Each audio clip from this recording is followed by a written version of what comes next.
जय श्री सीताराम। जय जय श्री बालाजी महाराज। प्रिय भक्तों, आप सभी को मेरा सादर नमस्कार। प्रिय भक्तों, इस महामंत्र को सुनकर एक दिन में हजारों लोग लाभ ले रहे हैं। आप भी बिना देर किए इस महामंत्र को सुने, फिर देखें चमत्कार। 15 सेकंड में ही आपको असर दिखना शुरू हो जाएगा। अगर आपके जीवन में परेशानी बहुत बड़ी है तो आप प्रभु श्री हनुमान जी महाराज का ध्यान करके इस महामंत्र को नित्य 108 बार बोले व सच्चे मन से सुने, फिर देखें आप मन में किस तरह से चमत्कार होता है। मान्यता है कि आप इस महामंत्र को पूरा सुन भी नहीं पाएंगे, जीवन में चमत्कार होना शुरू हो जाएगा।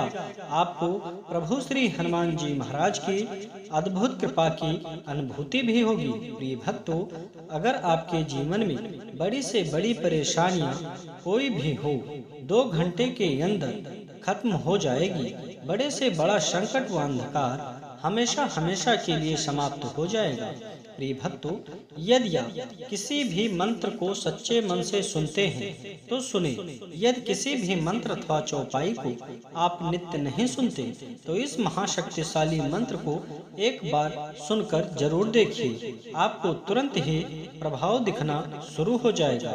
अगर आप प्रभु श्री हनुमान जी महाराज पर पूरा भरोसा करके इस महाशक्तिशाली मंत्र को बोलेंगे या फिर सच्चे मन से सुनेंगे तो यकीन मानिए कुछ भी समय में आपको कृपा की अनुभूति होगी और आपके जीवन की समस्त प्रकार के विघ्न, बाधा व संकटों का अंत होने के साथ साथ आपकी प्रभु श्री हनुमान जी महाराज सदैव रक्षा करेंगे। प्रिय भक्तों, आइए बिना देर किए इस महाशक्तिशाली व सिद्ध मंत्र को सुने। इससे पहले आप सभी भक्तों से छोटा सा निवेदन है, अगर आप हमारे चैनल पर नए हैं तो चैनल को सब्सक्राइब कर लें और कमेंट में जय श्री राम लिखकर आप अपनी हाजिरी जरूर लगा दें। प्रिय भक्तों, यह सिद्ध व चमत्कारिक मंत्र है। ओम नमो हनुमते रुद्रावताराय अध्यात्मकाधि दैविकाधि भौतिकतापत्र निवारणाय रामदूताय स्वाहा। ओम नमो हनुमते रुद्रावताराय अध्यात्मकाधि दैविकाधि भौतिकतापत्र निवारणाय रामदूताय स्वाहा। ओम नमो हनुमते रुद्रावताराय अध्यात्मकाधि दैविकाधि भौतिकतापत्र निवारणाय रामदूताय स्वाहा। ओम नमो हनुमते रुद्रावताराय अध्यात्मकाधि दैविकाधि भौतिकतापत्र निवारणाय रामदूताय स्वाहा। ओम नमो हनुमते रुद्रावताराय अध्यात्मकाधि दैविकाधि भौतिकतापत्र निवारणाय रामदूताय स्वाहा। ओम नमो हनुमते रुद्रावताराय अध्यात्मकाधि दैविकाधि भौतिकतापत्र निवारणाय रामदूताय स्वाहा। ओम नमो हनुमते रुद्रावताराय अध्यात्मकाधि दैविकाधि भौतिकतापत्र निवारणाय रामदूताय स्वाहा। ओम नमो हनुमते रुद्रावताराय अध्यात्मकाधि दैविकाधि भौतिकतापत्र निवारणाय रामदूताय स्वाहा। ओम नमो हनुमते रुद्रावताराय अध्यात्मकाधि दैविकाधि भौतिकतापत्र निवारणाय रामदूताय स्वाहा। ओम नमो हनुमते रुद्रावताराय अध्यात्मकाधि दैविकाधि भौतिकतापत्र निवारणाय रामदूताय स्वाहा। ओम नमो हनुमते रुद्रावताराय अध्यात्मकाधि दैविकाधि भौतिकतापत्र निवारणाय रामदूताय स्वाहा। ओम नमो हनुमते रुद्रावताराय अध्यात्मकाधि दैविकाधि भौतिकतापत्र निवारणाय रामदूताय स्वाहा।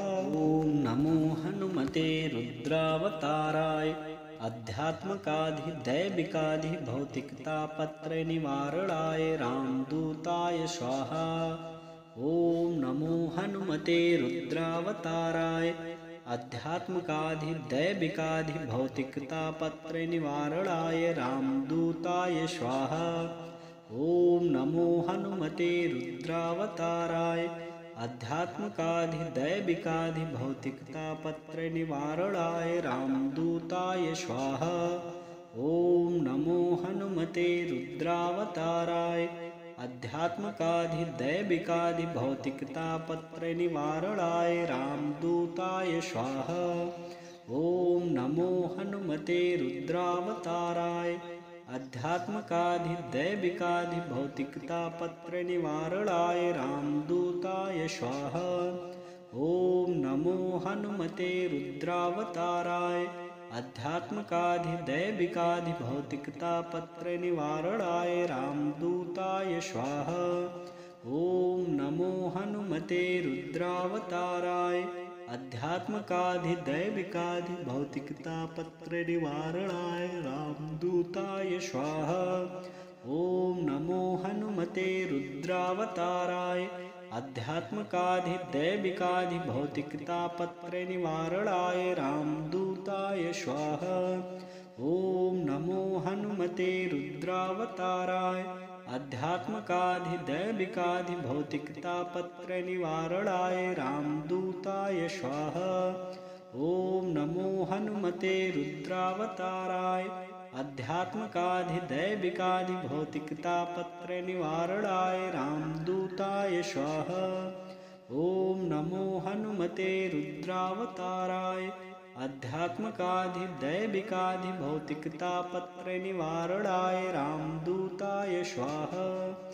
ॐ नमो हनुमते रुद्रावताराय अध्यात्मकाधिदैविकाधिभौतिकतापत्रयनिवारणाय रामदूताय स्वाहा। ॐ नमो हनुमते रुद्रावताराय अध्यात्मकाधिदैविकाधिभौतिकतापत्रयनिवारणाय रामदूताय स्वाहा।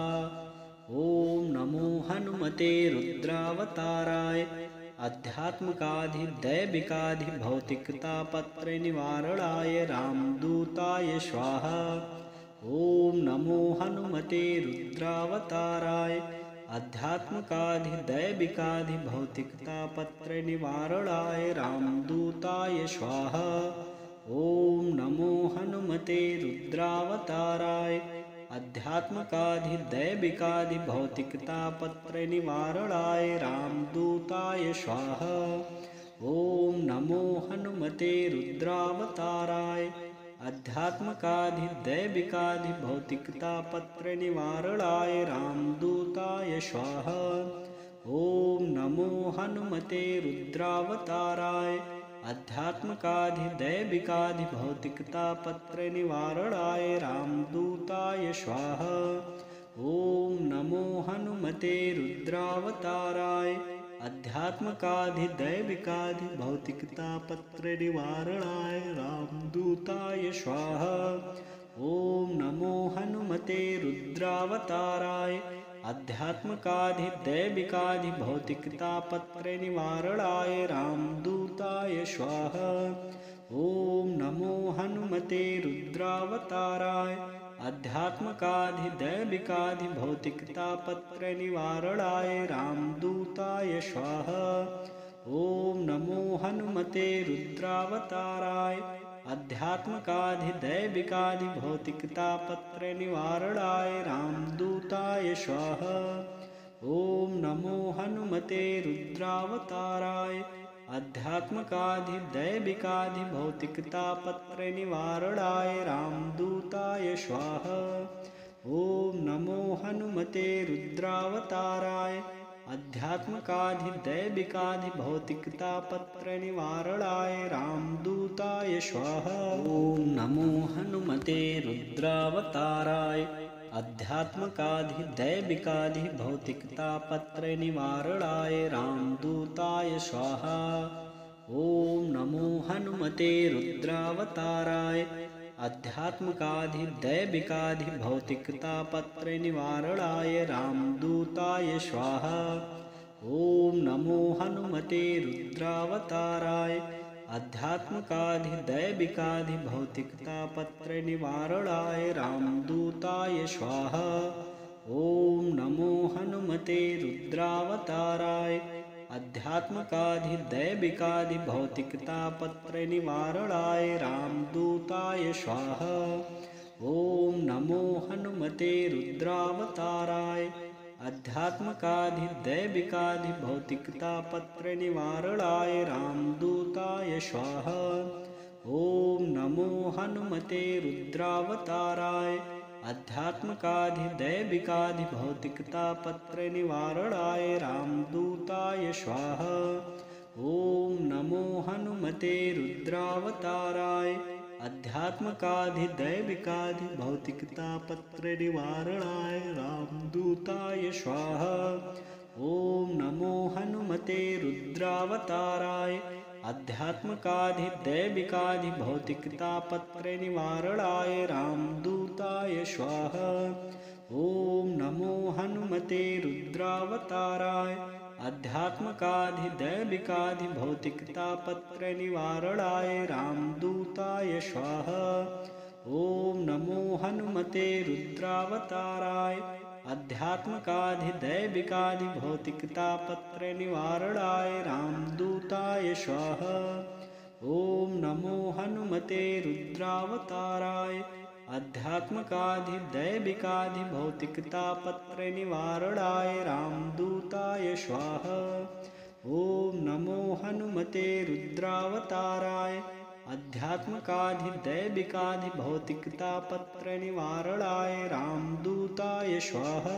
ॐ नमो हनुमते रुद्रावताराय आध्यात्मिकाधिदैविकाधिभौतिकतापत्रनिवारणाय रामदूताय स्वाहा। ॐ नमो हनुमते रुद्रावताराय आध्यात्मिकाधिदैविकाधिभौतिकतापत्रनिवारणाय रामदूताय स्वाहा। ॐ नमो हनुमते रुद्रावताराय आध्यात्मिकाधिदैविकाधिभौतिकतापत्रनिवारणाय रामदूताय स्वाहा। ॐ नमो हनुमते रुद्रावताराय आध्यात्मिकाधिदैविकाधिभौतिकतापत्रनिवारणाय रामदूताय स्वाहा। ॐ नमो हनुमते रुद्रावताराय आध्यात्मिकाधिदैविकाधिभौतिकतापत्रनिवारणाय रामदूताय स्वाहा। ॐ नमो हनुमते रुद्रावताराय आध्यात्मिकाधिदैविकाधिभौतिकतापत्रनिवारणाय रामदूताय स्वाहा। ॐ नमो हनुमते रुद्रावताराय आध्यात्मिकाधिदैविकाधिभौतिकतापत्रनिवारणाय रामदूताय स्वाहा। ॐ नमो हनुमते रुद्रावताराय आध्यात्मिकाधिदैविकाधिभौतिकतापत्रनिवारणाय रामदूताय स्वाहा। ॐ नमो हनुमते रुद्रावताराय आध्यात्मिकाधिदैविकाधिभौतिकतापत्रनिवारणाय रामदूताय स्वाहा। ॐ नमो हनुमते रुद्रावताराय आध्यात्मिकाधिदैविकाधिभौतिकतापत्रनिवारणाय रामदूताय स्वाहा।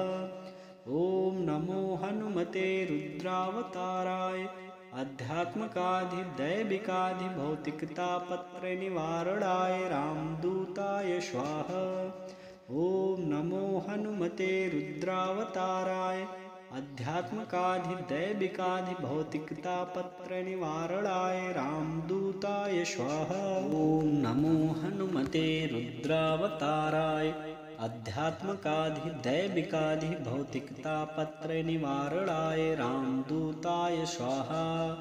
ॐ नमो हनुमते रुद्रावताराय आध्यात्मिकाधिदैविकाधिभौतिकतापत्रनिवारणाय रामदूताय स्वाहा। ॐ नमो हनुमते रुद्रावताराय आध्यात्मिकाधिदैविकाधिभौतिकतापत्रनिवारणाय रामदूताय स्वाहा। ॐ नमो हनुमते रुद्रावताराय अध्यात्मकाधिदैविकाधिभौतिकतापत्रयनिवारणाय रामदूताय स्वाहा। ॐ नमो हनुमते रुद्रावताराय अध्यात्मकाधिदैविकाधिभौतिकतापत्रयनिवारणाय रामदूताय स्वाहा। ॐ नमो हनुमते रुद्रावताराय अध्यात्मकाधिदैविकाधिभौतिकतापत्रयनिवारणाय रामदूताय स्वाहा। ॐ नमो हनुमते रुद्रावताराय अध्यात्मकाधिदैविकाधिभौतिकतापत्रयनिवारणाय रामदूताय स्वाहा। ॐ नमो हनुमते रुद्रावताराय अध्यात्मकाधिदैविकाधिभौतिकतापत्रयनिवारणाय रामदूताय स्वाहा। ॐ नमो हनुमते रुद्रावताराय अध्यात्मकाधिदैविकाधिभौतिकतापत्रयनिवारणाय रामदूताय स्वाहा। ॐ नमो हनुमते रुद्रावताराय अध्यात्मकाधिदैविकाधिभौतिकतापत्रयनिवारणाय रामदूताय स्वाहा।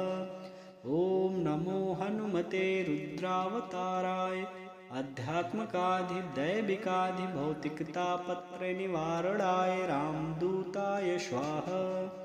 ॐ नमो हनुमते रुद्रावताराय अध्यात्मकाधिदैविकाधिभौतिकतापत्रयनिवारणाय रामदूताय स्वाहा।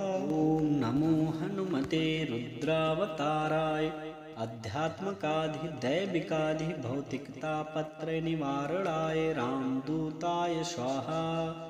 ॐ नमो हनुमते रुद्रावताराय अध्यात्मकाधिदैविकाधिभौतिकतापत्रयनिवारणाय रामदूताय स्वाहा। ॐ नमो हनुमते रुद्रावताराय अध्यात्मकाधिदैविकाधिभौतिकतापत्रयनिवारणाय रामदूताय स्वाहा। ॐ नमो हनुमते रुद्रावताराय अध्यात्मकाधिदैविकाधिभौतिकतापत्रयनिवारणाय रामदूताय स्वाहा। ॐ नमो हनुमते रुद्रावताराय अध्यात्मकाधिदैविकाधिभौतिकतापत्रयनिवारणाय रामदूताय स्वाहा। ॐ नमो हनुमते रुद्रावताराय अध्यात्मकाधिदैविकाधिभौतिकतापत्रयनिवारणाय रामदूताय स्वाहा। ॐ नमो हनुमते रुद्रावताराय अध्यात्मकाधिदैविकाधिभौतिकतापत्रयनिवारणाय रामदूताय स्वाहा। ॐ नमो हनुमते रुद्रावताराय अध्यात्मकाधिदैविकाधिभौतिकतापत्रयनिवारणाय रामदूताय स्वाहा। ॐ नमो हनुमते रुद्रावताराय अध्यात्मकाधिदैविकाधिभौतिकतापत्रयनिवारणाय रामदूताय स्वाहा। ॐ नमो हनुमते रुद्रावताराय अध्यात्मकाधिदैविकाधिभौतिकतापत्रयनिवारणाय रामदूताय स्वाहा। ॐ नमो हनुमते रुद्रावताराय अध्यात्मकाधिदैविकाधिभौतिकतापत्रयनिवारणाय रामदूताय स्वाहा। ॐ नमो हनुमते रुद्रावताराय अध्यात्मकाधिदैविकाधिभौतिकतापत्रयनिवारणाय रामदूताय स्वाहा। ॐ नमो हनुमते रुद्रावताराय अध्यात्मकाधिदैविकाधिभौतिकतापत्रयनिवारणाय रामदूताय स्वाहा। ॐ नमो हनुमते रुद्रावताराय अध्यात्मकाधिदैविकाधिभौतिकतापत्रयनिवारणाय रामदूताय स्वाहा। ॐ नमो हनुमते रुद्रावताराय अध्यात्मकाधिदैविकाधिभौतिकतापत्रयनिवारणाय रामदूताय स्वाहा। ॐ नमो हनुमते रुद्रावताराय अध्यात्मकाधिदैविकाधिभौतिकतापत्रयनिवारणाय रामदूताय स्वाहा। ॐ नमो हनुमते रुद्रावताराय अध्यात्मकाधिदैविकाधिभौतिकतापत्रनिवारणाय रामदूताय स्वाहा। ॐ नमो हनुमते रुद्रावताराय अध्यात्मकाधिदैविकाधिभौतिकतापत्रनिवारणाय रामदूताय स्वाहा। ॐ नमो हनुमते रुद्रावताराय अध्यात्मकाधिदैविकाधिभौतिकतापत्रनिवारणाय रामदूताय स्वाहा। ॐ नमो हनुमते रुद्रावताराय अध्यात्मकाधिदैविकाधिभौतिकतापत्रनिवारणाय रामदूताय स्वाहा। ॐ नमो हनुमते रुद्रावताराय अध्यात्मकाधिदैविकाधिभौतिकतापत्रनिवारणाय रामदूताय स्वाहा। ॐ नमो हनुमते रुद्रावताराय अध्यात्मकाधिदैविकाधिभौतिकतापत्रनिवारणाय रामदूताय स्वाहा। ॐ नमो हनुमते रुद्रावताराय अध्यात्मकाधिदैविकाधिभौतिकतापत्रनिवारणाय रामदूताय स्वाहा। ॐ नमो हनुमते रुद्रावताराय अध्यात्मकाधिदैविकाधिभौतिकतापत्रनिवारणाय रामदूताय स्वाहा। ॐ नमो हनुमते रुद्रावताराय अध्यात्मकाधिदैविकाधिभौतिकतापत्रनिवारणाय रामदूताय स्वाहा। ॐ नमो हनुमते रुद्रावताराय अध्यात्मकाधिदैविकाधिभौतिकतापत्रनिवारणाय रामदूताय स्वाहा। ॐ नमो हनुमते रुद्रावताराय अध्यात्मकाधिदैविकाधिभौतिकतापत्रनिवारणाय रामदूताय स्वाहा। ॐ नमो हनुमते रुद्रावताराय अध्यात्मकाधिदैविकाधिभौतिकतापत्रनिवारणाय रामदूताय स्वाहा। ॐ नमो हनुमते रुद्रावताराय अध्यात्मकाधिदैविकाधिभौतिकतापत्रनिवारणाय रामदूताय स्वाहा। ॐ नमो हनुमते रुद्रावताराय अध्यात्मकाधिदैविकाधिभौतिकतापत्रनिवारणाय रामदूताय स्वाहा। ॐ नमो हनुमते रुद्रावताराय अध्यात्मकाधिदैविकाधिभौतिकतापत्रनिवारणाय रामदूताय स्वाहा। ॐ नमो हनुमते रुद्रावताराय अध्यात्मकाधिदैविकाधिभौतिकतापत्रनिवारणाय रामदूताय स्वाहा। ॐ नमो हनुमते रुद्रावताराय अध्यात्मकाधिदैविकाधिभौतिकतापत्रनिवारणाय रामदूताय स्वाहा। ॐ नमो हनुमते रुद्रावताराय अध्यात्मकाधिदैविकाधिभौतिकतापत्रनिवारणाय रामदूताय स्वाहा। ॐ नमो हनुमते रुद्रावताराय अध्यात्मकाधिदैविकाधिभौतिकतापत्रनिवारणाय रामदूताय स्वाहा। ॐ नमो हनुमते रुद्रावताराय अध्यात्मकाधिदैविकाधिभौतिकतापत्रनिवारणाय रामदूताय स्वाहा। ॐ नमो हनुमते रुद्रावताराय अध्यात्मकाधिदैविकाधिभौतिकतापत्रनिवारणाय रामदूताय स्वाहा। ॐ नमो हनुमते रुद्रावताराय अध्यात्मकाधिदैविकाधिभौतिकतापत्रनिवारणाय रामदूताय स्वाहा। ॐ नमो हनुमते रुद्रावताराय अध्यात्मकाधिदैविकाधिभौतिकतापत्रनिवारणाय रामदूताय स्वाहा। ॐ नमो हनुमते रुद्रावताराय अध्यात्मकाधिदैविकाधिभौतिकतापत्रनिवारणाय रामदूताय स्वाहा। ॐ नमो हनुमते रुद्रावताराय अध्यात्मकाधिदैविकाधिभौतिकतापत्रनिवारणाय रामदूताय स्वाहा। ॐ नमो हनुमते रुद्रावताराय अध्यात्मकाधिदैविकाधिभौतिकतापत्रनिवारणाय रामदूताय स्वाहा। ॐ नमो हनुमते रुद्रावताराय अध्यात्मकाधिदैविकाधिभौतिकतापत्रनिवारणाय रामदूताय स्वाहा। ॐ नमो हनुमते रुद्रावताराय अध्यात्मकाधिदैविकाधिभौतिकतापत्रनिवारणाय रामदूताय स्वाहा। ॐ नमो हनुमते रुद्रावताराय अध्यात्मकाधिदैविकाधिभौतिकतापत्रनिवारणाय रामदूताय स्वाहा। ॐ नमो हनुमते रुद्रावताराय अध्यात्मकाधिदैविकाधिभौतिकतापत्रनिवारणाय रामदूताय स्वाहा। ॐ नमो हनुमते रुद्रावताराय अध्यात्मकाधिदैविकाधिभौतिकतापत्रनिवारणाय रामदूताय स्वाहा।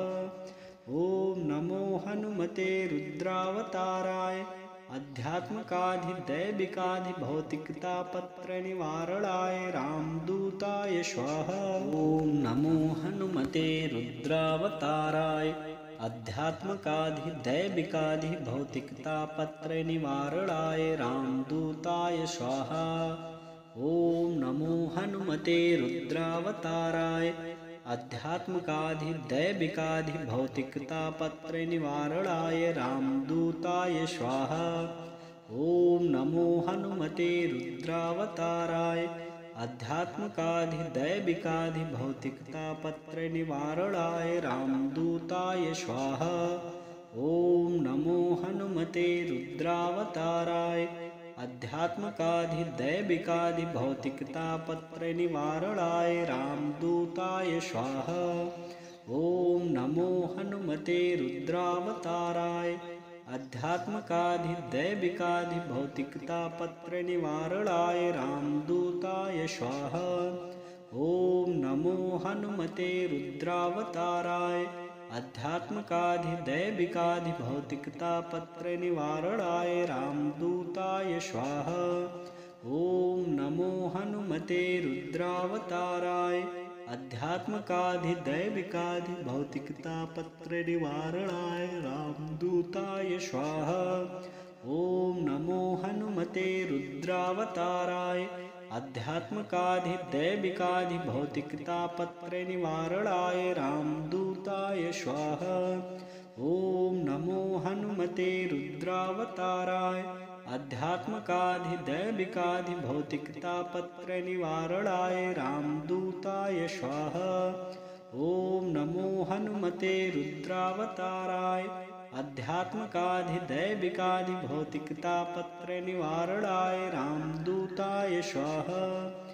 ॐ नमो हनुमते रुद्रावताराय अध्यात्मकाधिदैविकाधिभौतिकतापत्रनिवारणाय रामदूताय स्वाहा। ॐ नमो हनुमते रुद्रावताराय अध्यात्मकाधिदैविकाधिभौतिकतापत्रनिवारणाय रामदूताय स्वाहा। ॐ नमो हनुमते रुद्रावताराय अध्यात्मकाधिदैविकाधिभौतिकतापत्रनिवारणाय रामदूताय स्वाहा। ॐ नमो हनुमते रुद्रावताराय अध्यात्मकाधिदैविकाधिभौतिकतापत्रनिवारणाय रामदूताय स्वाहा। ॐ नमो हनुमते रुद्रावताराय अध्यात्मकाधिदैविकाधिभौतिकतापत्रनिवारणाय रामदूताय स्वाहा। ॐ नमो हनुमते रुद्रावताराय अध्यात्मकाधिदैविकाधिभौतिकतापत्रनिवारणाय रामदूताय स्वाहा। ॐ नमो हनुमते रुद्रावताराय अध्यात्मकाधिदैविकाधिभौतिकतापत्रनिवारणाय रामदूताय स्वाहा। ॐ नमो हनुमते रुद्रावताराय अध्यात्मकाधिदैविकाधिभौतिकतापत्रनिवारणाय रामदूताय स्वाहा। ॐ नमो हनुमते रुद्रावताराय अध्यात्मकाधिदैविकाधिभौतिकतापत्रनिवारणाय रामदूताय स्वाहा। ॐ नमो हनुमते रुद्रावताराय अध्यात्मकाधिदैविकाधिभौतिकतापत्रनिवारणाय रामदूताय स्वाहा।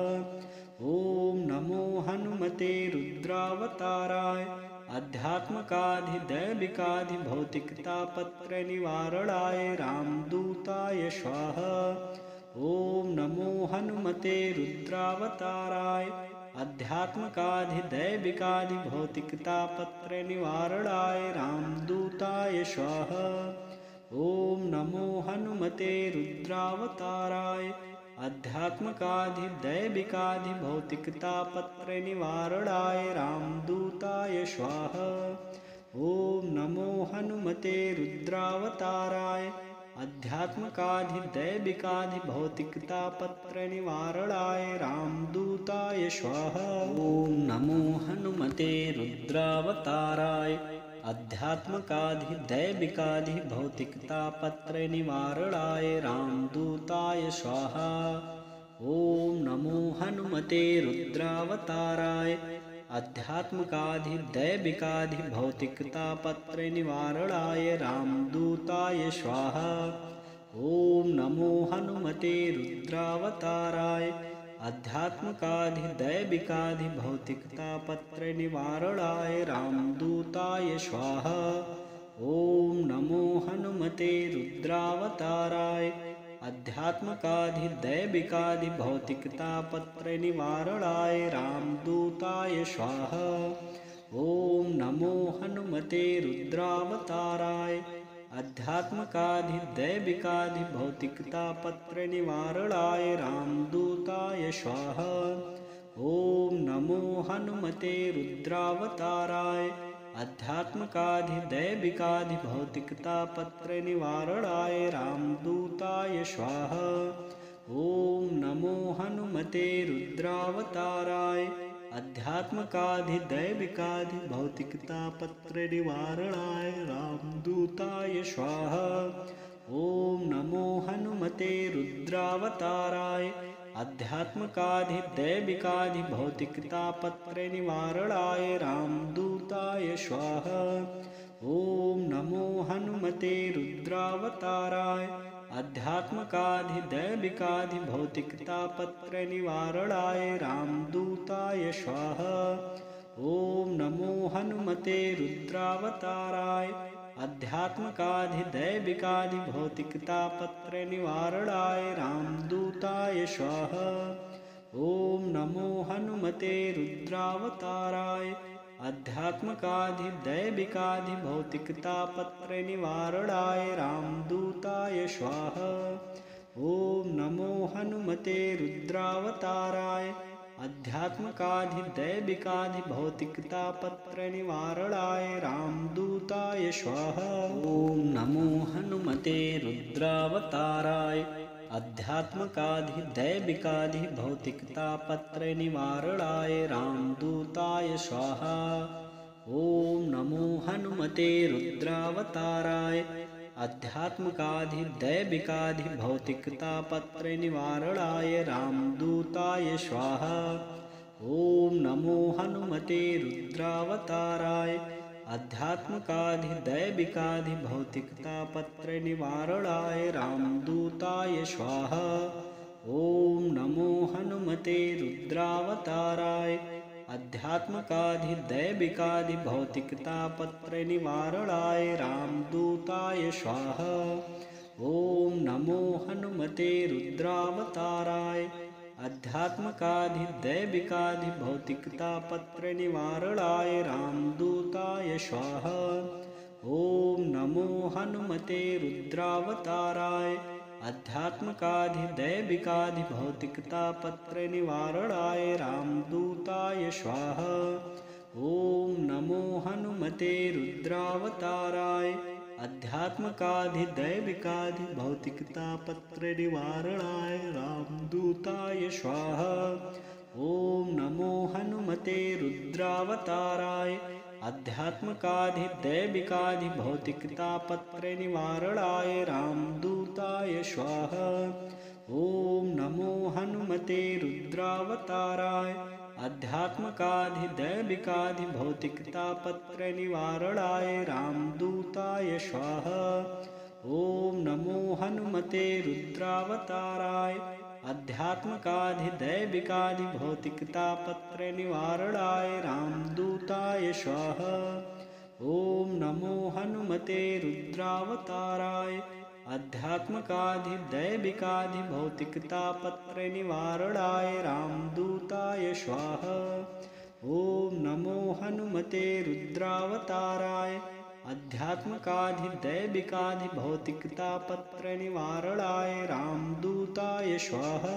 ॐ नमो हनुमते रुद्रावताराय अध्यात्मकाधिदैविकाधिभौतिकतापत्रयनिवारणाय रामदूताय स्वाहा।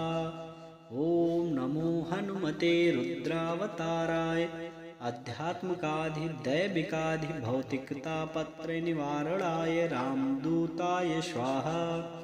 ॐ नमो हनुमते रुद्रावताराय अध्यात्मकाधिदैविकाधिभौतिकतापत्रयनिवारणाय रामदूताय